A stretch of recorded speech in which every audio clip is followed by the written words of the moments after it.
Ladies and gentlemen, Disney, they are seeing some of the smallest crowds that they have ever seen in decades. This is actually a picture of the 4th of July at Disney World down in Florida. And they said this was by far the smallest crowd they have ever seen in decades. People are just simply not going to these parks. And plus, Disney just did a rate hike. So if you're gonna go, you're gonna be paying a lot more money. And this is not exactly the cheapest place in the world to go. You really do have to have, I would say, a few $1,000s to even go down there and stay.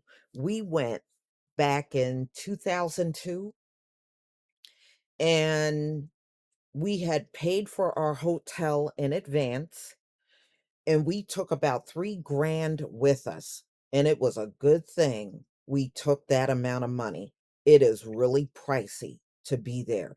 There's no way you can go with a few $100s and be able to afford everything when you're in that park, especially if you're going with a family, which the vast majority of people are there. Although we did run into some elderly couples and they just wanted to be there.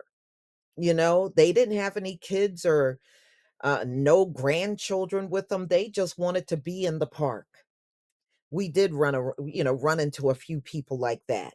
But yeah, I mean, they had a rate hike. I understand, this is considered, splurging and doing something casual. But, nowadays, a lot of people don't want to splurge, and the inflation does not help.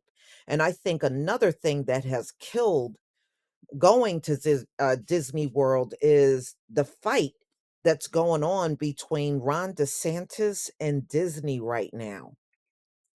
So Disney World hasn't felt this empty in years. Mm-mm-mm. And, usually they draw big crowds on the 4th of July because people have that extra day off. In fact, a few people that I used to work with, they would take their vacation just so they could be down there on the 4th. But the only thing about that, when you go, the temperatures are just so sweltering down there in the summer. That's why we didn't go in the summer. We went Christmas time back in 2002, and it was in the 70s every day. It actually felt really good. You just maybe needed a light jacket, but it was nice to be down there around that time. But summer, it is just too hot. Florida gets very hot. So visitors to Disney theme parks this summer are encountering something they haven't seen in a while: small crowds.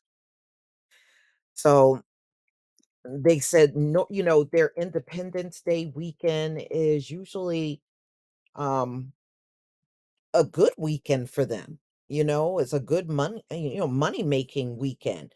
Well, this weekend for the 4th of July was probably the slowest in nearly a decade.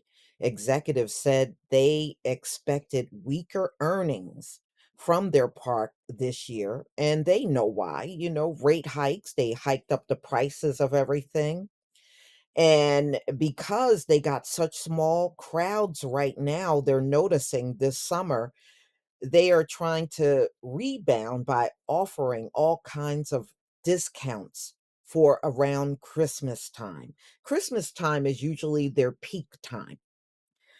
So, wow.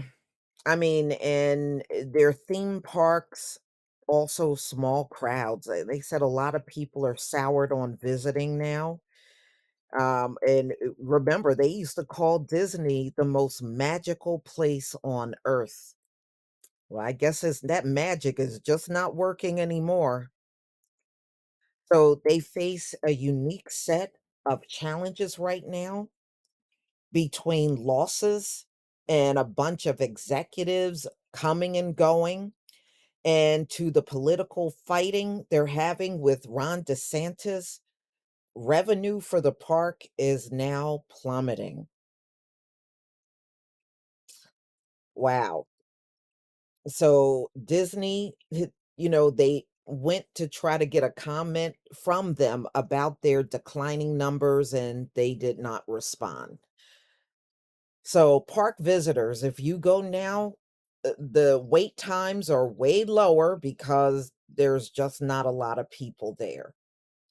So at Disney Hollywood Studios theme park in Central Florida, home to blockbuster Star Wars attraction, the fourth was the third lowest day this past year, according to Touring Plans, which analyzed the wait times that Disney parks post on their mobile apps.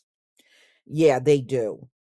You know, that was one thing I did like about going there. You knew the wait times before you went to certain areas. So if it was too many people, you knew not to go over there at that time, and you could even do that back in 2002. So the average post wait time for Magic Kingdom was 27 minutes, and they said the norm was about 47-minute wait. But now it's hardly nobody there, so you don't have to wait as long. It's something that nobody had predicted. So they said they didn't even see this coming. I guess they always assumed people would be coming to their theme park.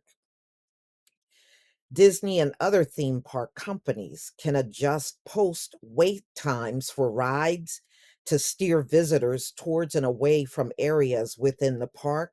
Longer wait times can also affect operational issues like broken down rides. So, Walt Disney annual pass holder, they're saying even the pass holders are going less. Usually people that have a pass, we had an unlimited pass where you can go a few times out of the year and you don't have to pay to get in the park. A lot of people get those passes. So they said if you go to Epcot, a theme park, they said you typically have to book weeks in advance. You don't even have to do that now if you want to book like a breakfast. So Disney is looking pretty dismal, y'all. You know, Let me ask y'all, do y'all remember what Abigail Disney did when Kobe Bryant got killed in that helicopter crash with his daughter and how she came out like the next day dragging him? Y'all remember that, right? I don't know, y'all. I see some karma here. You're gonna have to let me know in the comment section, but it don't look like it's gonna be a good year for Disney World or really any of their theme parks. It seems to be low everywhere. But, with the inflation, I think a lot of people don't want to be bothered. People are dealing with their own personal issues, and a theme park is kind of low on the list for most people. Please leave your comment and subscribe. Don't forget to hit on the notification bell, and I'll see you on the next video. Peace, family.